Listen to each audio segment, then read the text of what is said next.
Like और share जरूर करिएगा दोस्तों। गुड न्यूज यह है कि आपको याद होगा मैंने एक वीडियो डाला था कि पंच नियुक्त कर दिए गए। ये वीडियो आप देख सकते हैं। पंच नियुक्त कर दिए गए, वो बैठक भी हो गई दोस्तों। और उस बैठक का क्या निर्णय आया है ये डिस्क्लोज नहीं किया गया है, लेकिन एक होता है बॉडी लैंग्वेज और लोगों की का उत्साह और लोगों का हर्ष देख करके, खास करके सहारा के लोगों का, सहारा के मैनेजमेंट से जुड़े लोगों का ये प्रतीत होता है कि सब कुछ पॉजिटिव ही हुआ है। बैठक सुप्रीम कोर्ट के वरिष्ठ वकील जो 6 बार तक सुप्रीम कोर्ट बार एसोसिएशन के अध्यक्ष रहे, मिस्टर पारिक साहब, ये फोटो आपने देखा था, मैंने पिछले वीडियो में दिखाया था। इन्होंने ही पंचायत, आप देसी भाषा में कह सकते हैं, पंचायत की है।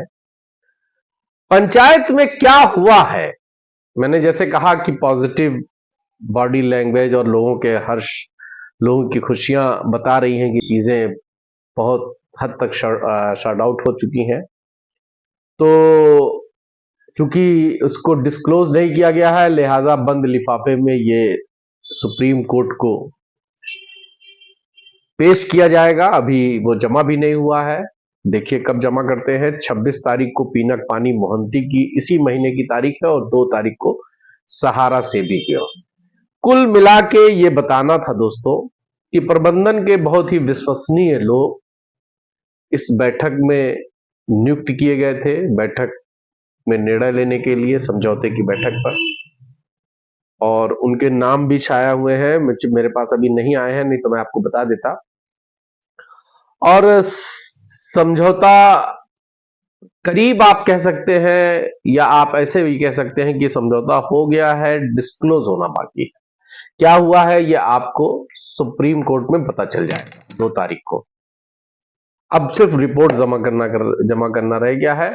और दूसरी चीज यह है कि सुप्रीम कोर्ट के आदेश, पिछले सुनवाई में जो भी पेपर्स की डिमांड की गई थी, चाहे वो महाराष्ट्र सरकार से हो, चाहे वन विभाग से रही हो, महाराष्ट्र सरकार के बरसोवा की डील को लेकर के, कहने का मतलब यह है कि आप इस भाषा में समझिए कि सुप्रीम कोर्ट के आदेश के सारे कागज, समझौते से लगाए गए नोटिस तक, सब कुछ फुलफिल हो गया है।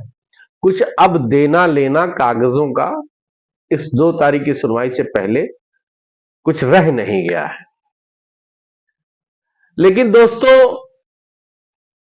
आप मानिए या ना मानिए, ये तो आपके विवेक पर है, मगर इस पूरे सहारा के विवाद पर, सहारा के पेमेंट्स को लेकर के तमाम लोगों ने यूट्यूब के जरिए रोटी सेकने का काम, पैसा बनाने का काम भी किया है।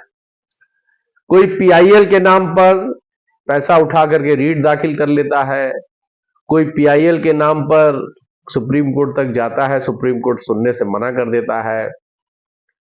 और अब एक नया क्यूआर आज मैंने देखा कि लॉन्च हो गया है यूट्यूब पर, अब उस पे भी। मेरा यह कहना है दोस्तों कि आपदा में अवसर ढूंढना नहीं चाहिए। यह आपदा है, मैं इसको आपदा कहता हूं। निवेशकों का पैसा फंसा है, एजेंट्स की नौकरी गई है, कर्मचारियां सैलरी नहीं पा रहे हैं, एजेंट्स अपने बोनस, अपने कमीशन नहीं पा रहे हैं, और उनसे फिर डिमांड की जा रही है कि आप, एक क्यूआर आया है कि आप इस पर कुछ भेजिए। अभी तक बात हो रही थी कि एजेंट्स के लिए कुछ किया जाएगा, एजेंट्स की लड़ाई लड़ी जाएगी, लेकिन वो लड़ाई, उस कलेक्शन में वो साहब बता रहे थे कि कई महीना लग जाएगा। तो लिहाजा जमीनें कैसे बिक रही हैं, इस पर एक हम सुप्रीम कोर्ट जाना चाहते हैं। अच्छी बात है, जाना चाहिए, लेकिन 3 महीने का वक्त लगेगा एजेंटों के कलेक्शन को करने में। तो वो 3 महीना ज्यादा लग रहा है, जबकि 13 साल लोगों ने बर्दाश्त किया है, इंतजार किया है, समय को काटा है। तो ये 3 महीना क्यों नहीं काट पा रहे? मैं आपको बता रहा हूं क्यों नहीं काटता।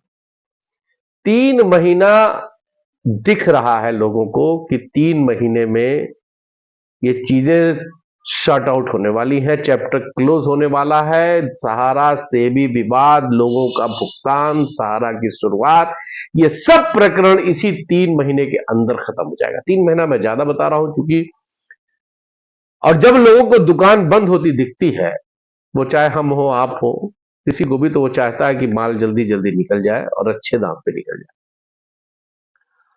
तो दोस्तों, खास करके सहारा के निवेशकों को, सहारा से जुड़े लोगों को यह आश्वस्त करना चाहता हूं कि बेफिक्र रहिएगा। आपके बुरे दिन खत्म हो गए, आपके संघर्षों के दिन खत्म हो गए, आपकी मायूसी के दिन खत्म हो गए। अब आपके अच्छे दिन आ रहे हैं, और उसका श्रेय अगर किसी को जाएगा तो सुप्रीम कोर्ट को जाएगा, और भुगतान अगर कोई कर पाएगा तो सहारा ही कर पाएगी। न पोर्टल से होगा और न सहकारिता मंत्रालय के बस का है। ना ही कोई राज्य सरकार कर पाएगी। झारखंड की सरकार का आपने रवैया देखा, मैंने पिछले वीडियो में बताया था कि पोर्टल पर विचार कर रहे हैं। माने एक पोर्टल अभी हम झेल रहे हैं, दूसरे पोर्टल को लाने की, उस पर उनको डाटा चाहिए, मतलब सालों लग जाए लोग अपना डाटा फीड कराएं। अभी तो कह रहे थे कि डाटा आ गया है, 31,000 करोड़ का उन्होंने भेज दिया है। कुल मिला के दोस्तों, ये समय को किल करना है, समय को पास करना है, और चूंकि उनके क्षेत्राधिकार में भी नहीं आता, ये भारत सरकार का मामला है, देश की सबसे बड़ी न्यायालय में मामला है, इसमें छोटे छोटे राज्यों की कोई दखल नहीं हो सकती। जो दखल होनी चाहिए, जो कर सकते हैं, मैंने पिछले वीडियो में भी कहा था, फिर कह रहा हूं कि मुआवजा देने की बात आपने की थी, वो मुआवजा देना शुरू तो करिए, किसी एक को तो दीजिए, लगे तो हां कि कुछ मामला चल रहा है। खैर, मैं तो पहले से जान रहा था। आप निवेशक इन नए नए क्यूआर से बचिए, इन नए नए अकाउंटों से बचिए। अपनी गाड़ी कमाई का पैसा जो आपने सहारा में फंसा करके अभी आप मायूस ही हैं, और पैसा ना जाने दीजिए। जय हिंद।